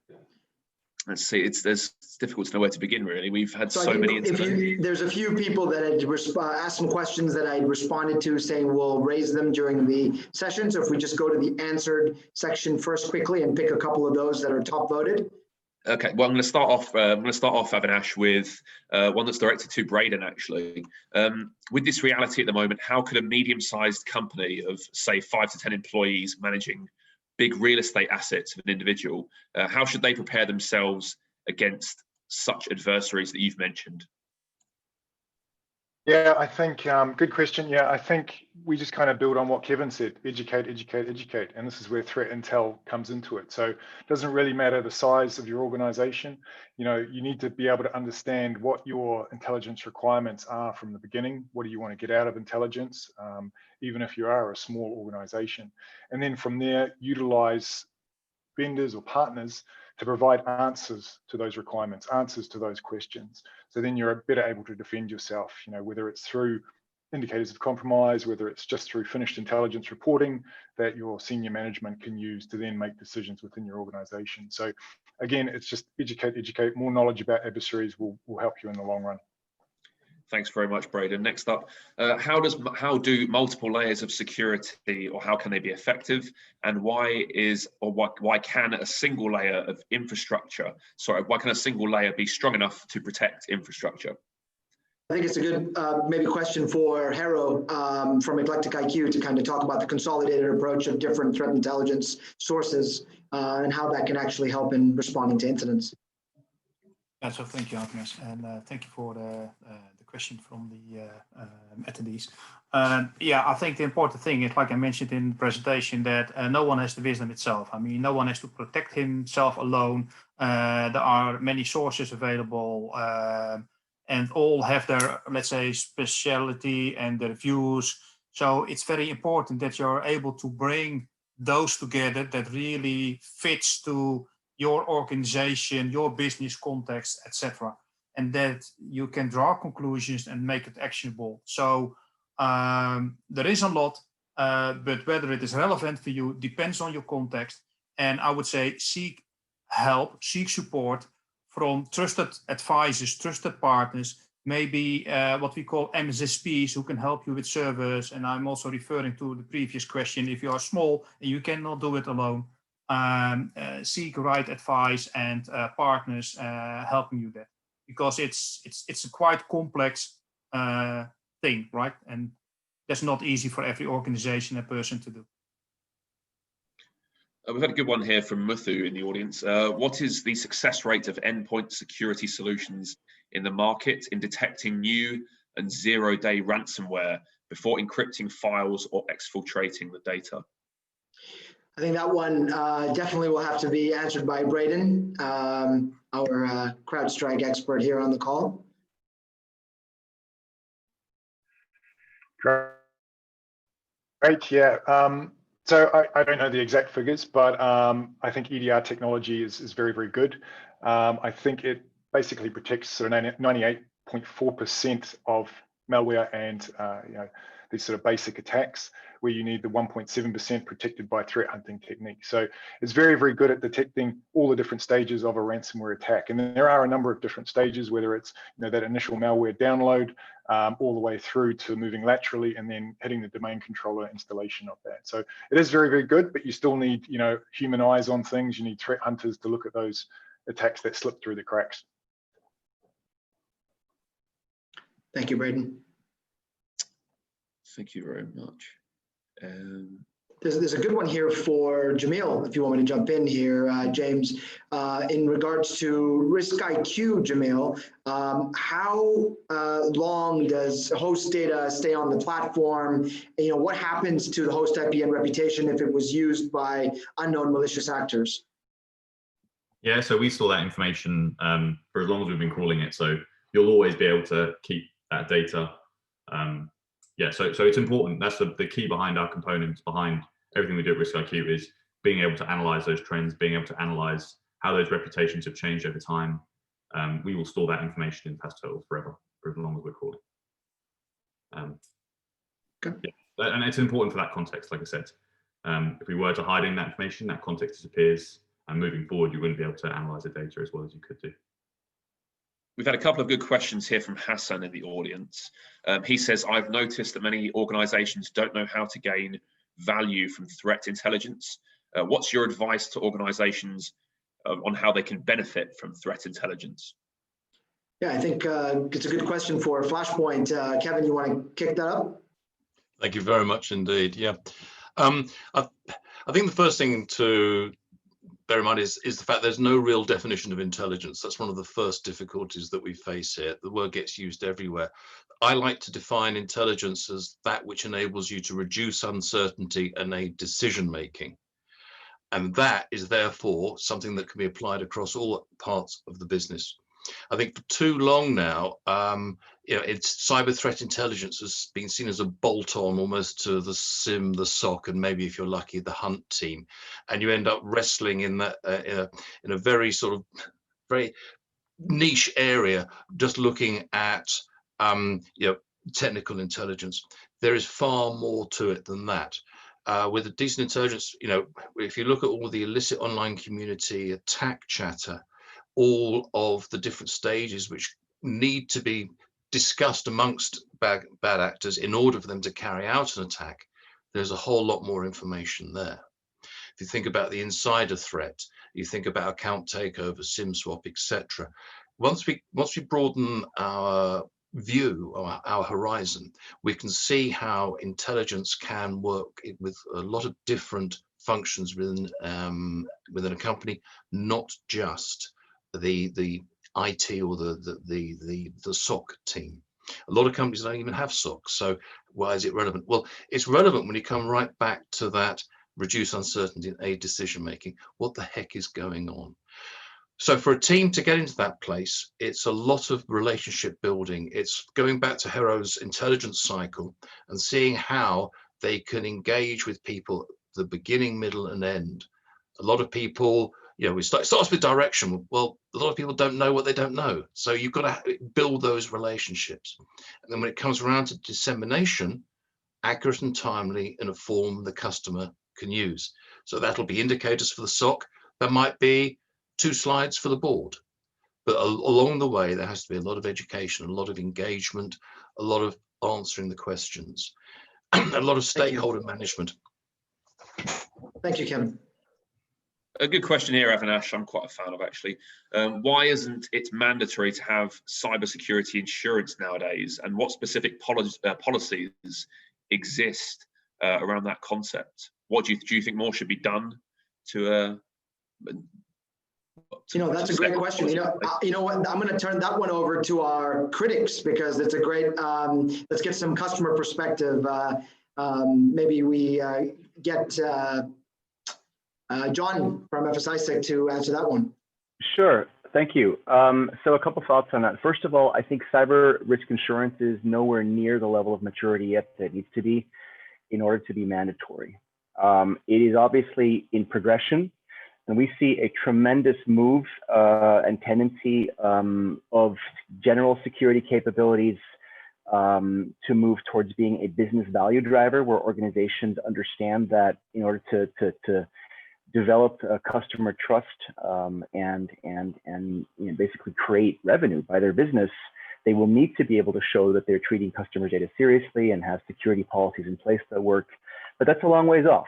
It requires a lot of rethinking by management, by consumers, by governments.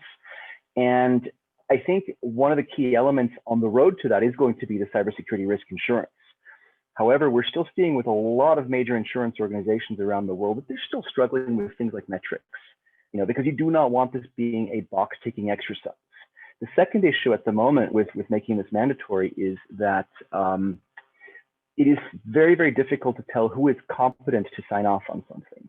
So what you absolutely do not want an organization doing is substituting cyber risk insurance for genuine security capabilities, investments, the kind of things that Kevin mentioned, good people, management support and government legitimacy towards collective efforts.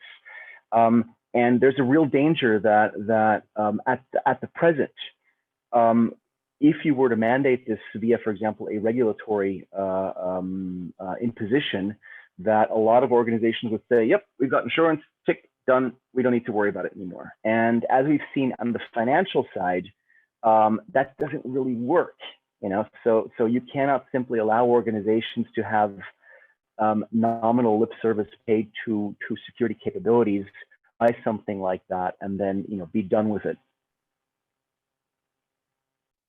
Thank you, John. Thanks very much, John. We've got another very good question here as well.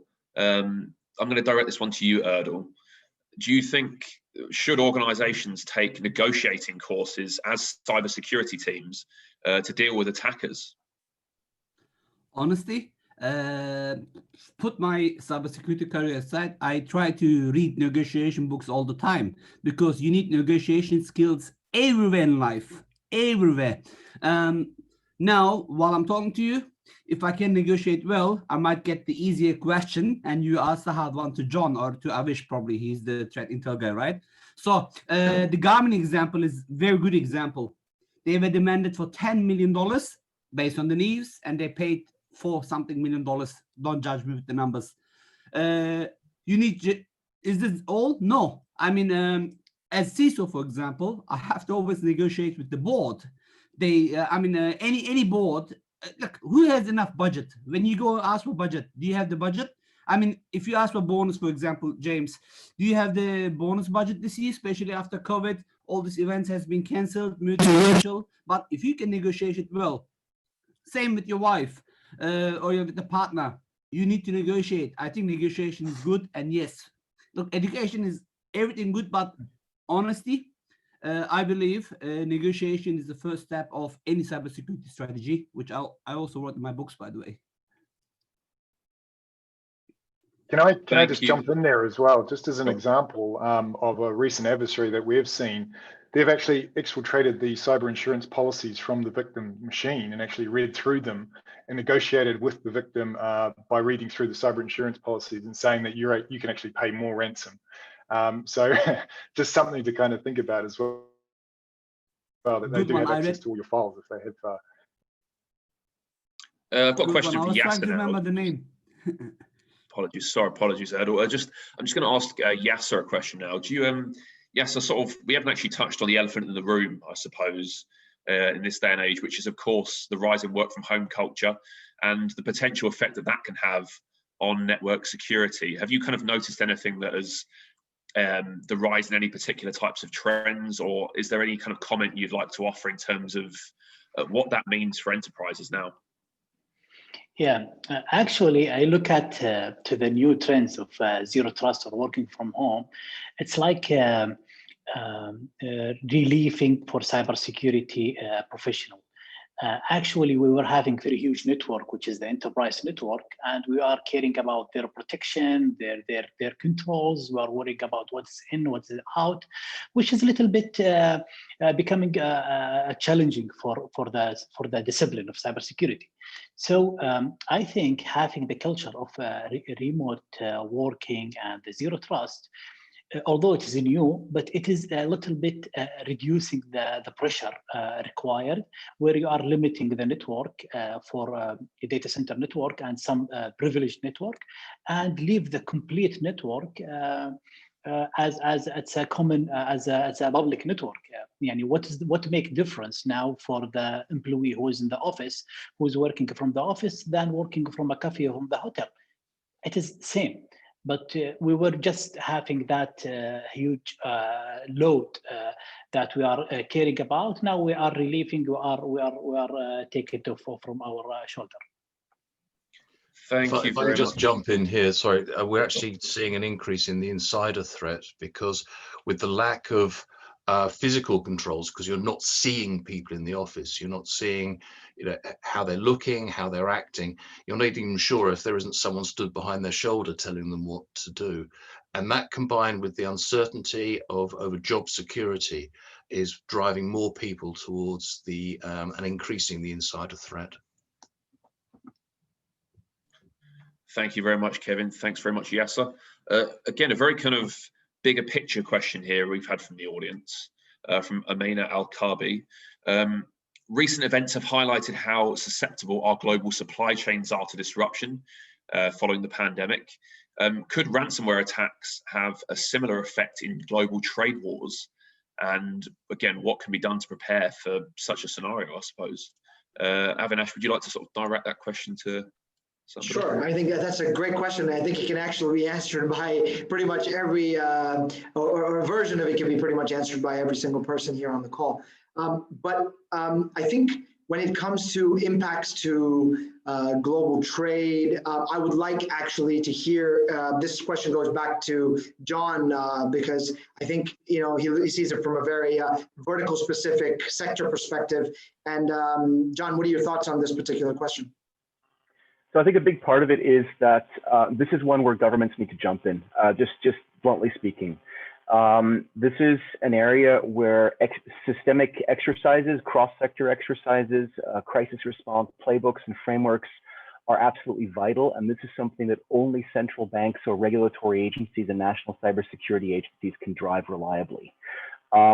We've seen a lot of issues. I mean, I'll give you an example. We're developing, for example, an exercise resilience framework across Europe called Schumann.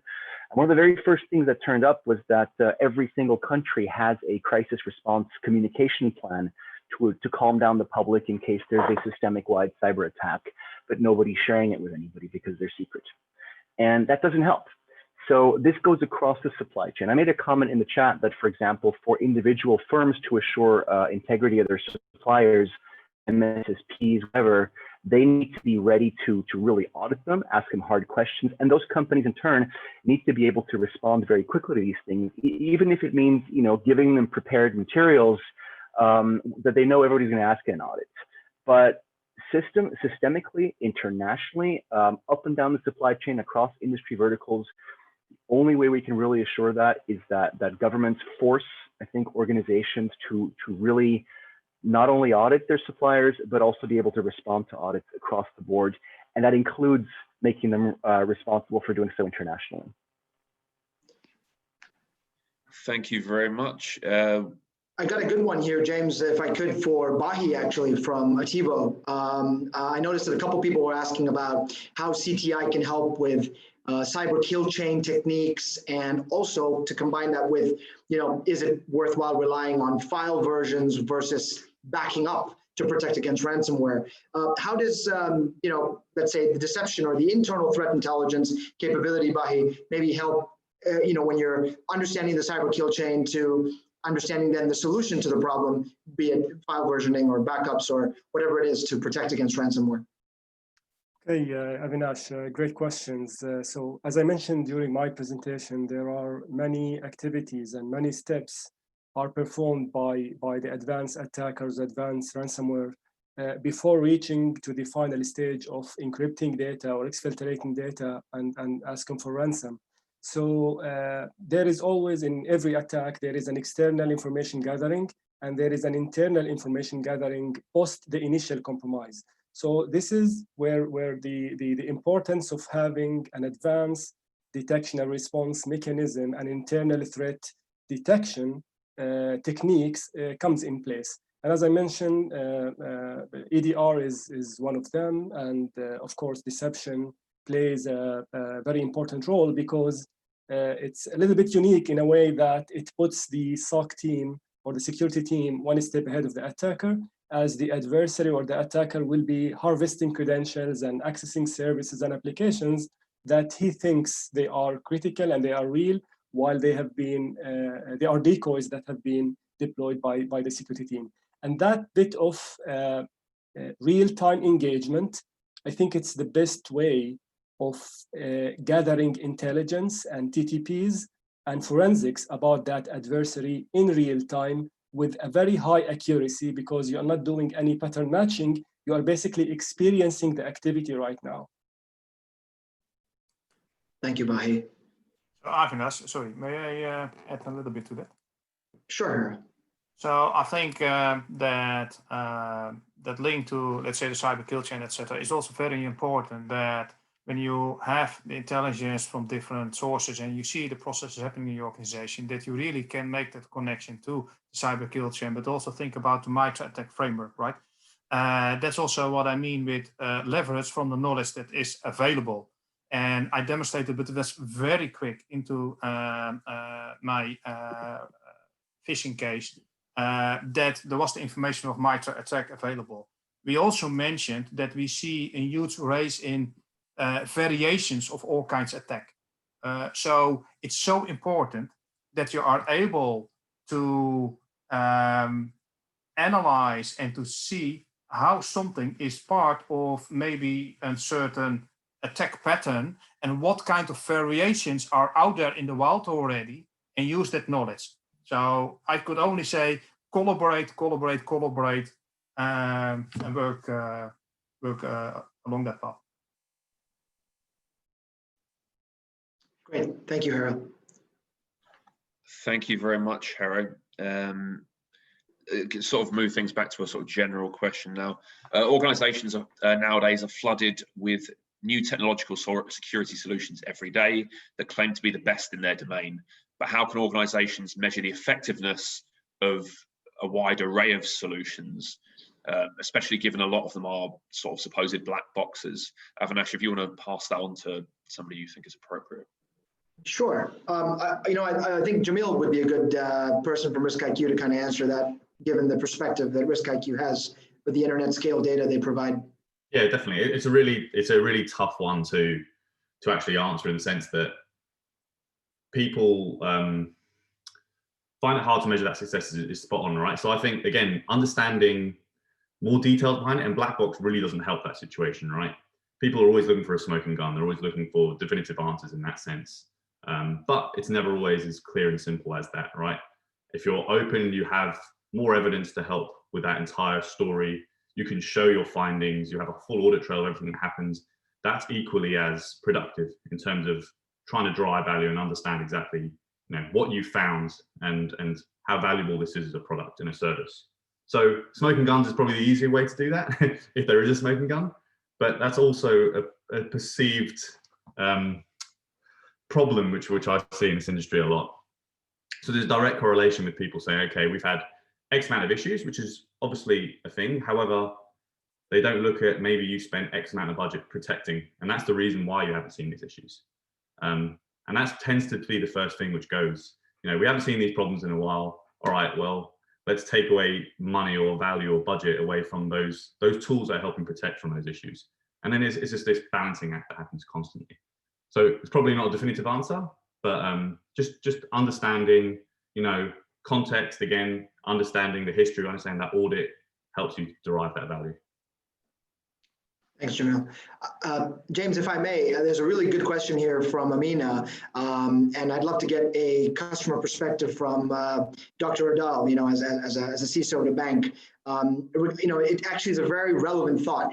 Amina's question was, in my perspective, the psychologists, economists, data scientists, software developers, engineers all need to work together to make cybersecurity effective. Human innovation and minds need to come together for better methods for effective security. And therefore, sharing, I think, just to summarize, is fundamentally important. What are your thoughts, Dr. Adal, on sort of threat intelligence sharing, and this whole concept of really unified threat intelligence and bringing it all together to work together to have a better defense? I'm going to refer back to Tenchu. It was also one of the presentation. He said it 2,500 years ago. To win any war, you have to know the enemy. How? Threat intel. But this is not enough. You have to also know yourself. How? Via ongoing risk assessment, gap assessments, via utilizing your partners like yours, yourself. But this is also not enough. You have to also know, I'm changing the wording, the technology that you're using. You cannot drive a Ferrari in a desert. You should not drive, you should know which tools you're using and you have to utilize it right. Looking at Verizon data breach report, we will see that misconfiguration is still one of the biggest attack vectors.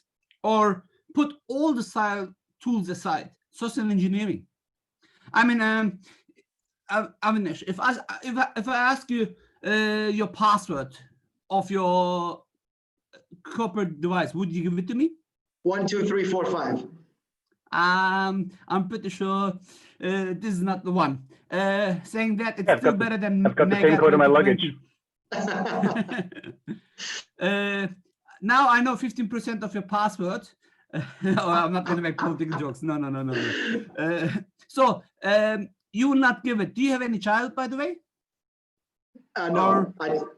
Your mom, someone that you love. I'm going to get the gun, put it in the head and ask the same question again. What's your password? I'm pretty sure the answer is going to change, right? Absolutely, so, very likely. As long as the human factor is involved, we have to have defense mechanisms. That's why we need to have cyber hygiene. That's why we need to have separation of duties. That's why we have to have, I can talk all day. I think all speakers mentioned some stuff, but again, it's as CISO, maybe my job to be responsible for cybersecurity, being the first to kick out if something happens, is not the same in soccer. Mourinho, doesn't matter how good he was, he didn't win the championships twice, boom, he was fired. Now he's in another team. But it is my responsibility to speak from A to Z with everybody, maybe not personally, via my teams, and share the message as the question said.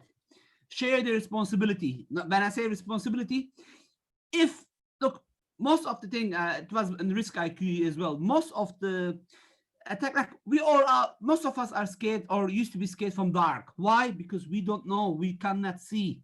Knowledge is the power, knowledge is the light. If we can tell our cleaner, our clerk, our manager, our CEO, you name it, pick someone from the organization who is not techie. If we can tell them cybersecurity is really not space work, I got the background, cybersecurity is not in space. I don't know if you see, look, I want to show it. I put it for a reason. Cybersecurity is not coming from space. It's made here in the world, part of the humans. So if we can communicate that, if we can explain that, they can contribute, and together with partners as well, really important tooling. With that, look, you might be the best heart surgeon in the world, but if we go for a holiday to an island and if I get heart attack, you cannot do much. You can do massage. What else? You know, you don't have your tools with you. So you need your tools. Sure. And you need your people's contribution. Thank you. Thank you. That's actually a great segue, because another great question that's come up, and it's kind of you know, a segue into several people's questions for Mr. Roheli. Yasser, you know, one of the questions was around, you know, what is the significance of employee awareness versus social engineering?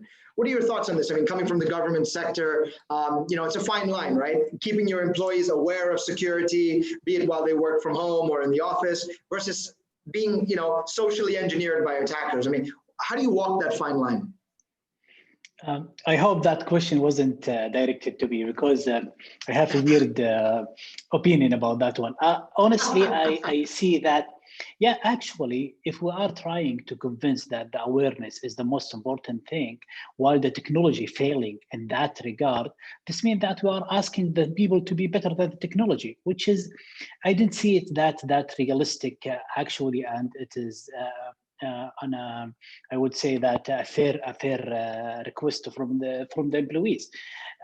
Despite that, the impact or the effectiveness of the awareness, if I give you a firewall that can block 80% of the unauthorized traffic, you will buy that traffic. You will buy that firewall. You will never buy that firewall. The same for the awareness. Whatever effort that we are doing, whatever awareness that we are communicating, it will have 50% impact. So I'm not that. I don't want to blame user or users or employees about any failure in cybersecurity. Actually, we need to have a way where we can have defensive and control, where we are assuming the user he will do mistakes, and we limit the impact of that mistakes up to the very limited scope, other than blaming him for such kind of cybersecurity breach or incidents. Thank you, Yasser. James, I've got one more. I don't know if you've got any more questions. One more that I think is very relevant. It's another elephant in the room that it seems like no one's addressed today, but I'll let you ask anything that you might want to before I leave the last question for.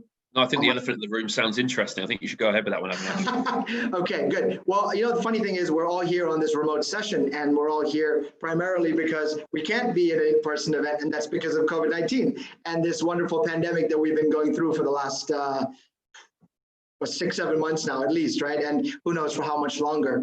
So, you know, when it comes to COVID-19 and the current pandemic, I've seen a couple of questions around this particular topic, but I want to understand, how has COVID-19 really impacted attacker mentalities and the threat intelligence space specifically?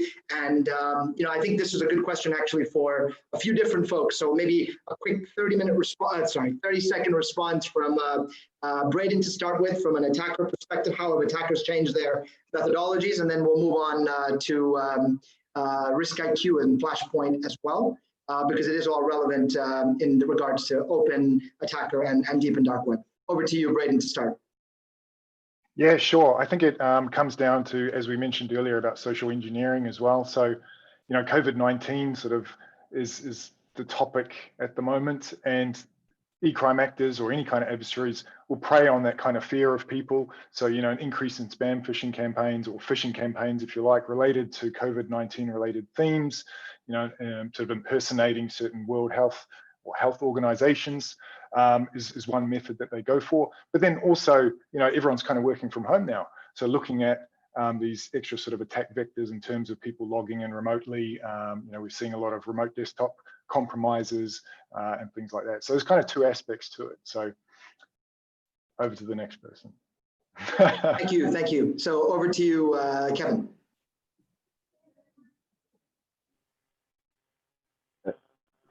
Sorry about that. Yeah, so we're seeing a significant increase in attack opportunities for cyber criminals. Obviously, there's all the COVID-19 lures, all the COVID-19 cures that can be sold, and also a large number of attempts to defraud governments as governments put financial incentives out for bounce back loans. We have here in the UK, for instance, we're seeing a large number of cyber criminals working on siphoning off that money. So unfortunately, with every threat, some people will take it as an opportunity. Thank you, Kevin. Jamil? Yeah, I mean, I pretty much echo exactly what's just been said previously, but we saw a huge uptake in all these new domains with COVID-19 related domain names and typo squatting domains as well. Government specifically, exactly what Kevin just mentioned there. We saw a huge amount of those typo squatting domains and links to government sites specifically. And just generally, just through customer bases and so on, you just saw this huge reaction the moment the pandemic sort of hit and everyone realized they had to work from home. It was kind of a knee-jerk reaction. People didn't really understand what to do, but you could see the whole sort of frame and concept changing and the mindset changing without really understanding, how to react or what to do as well. But yeah, just to echo what everyone else said previously, specific government sectors, definitive banking sectors, and just new vaccine released domains. We're seeing a lot of that. Buy here, purchase these. Huge uptake on that. Thank you. Thank you very much, Jamil. Thank you, Avinash. Thank you very much for directing those questions. First of all, thank you very much to all our speakers and critics. Thank you very much, Avinash, for helping me with this panel discussion. To the critics, thank you very much for your questions. To our speakers, I think not too many hairy moments there, thankfully, but I think certainly made for very good discussion. Thank you very much to our speakers for sharing your insight on a range of some of the most pressing topics in cybersecurity today. And thank you all, of course, very much to our audience who have tuned in from 38 countries from around the world, I'm told, today. So thank you very much for joining us. And we look forward to seeing you at GISEC, which will be held from the 6th to the 10th of December at the Dubai World Trade Center. Thank you all very much.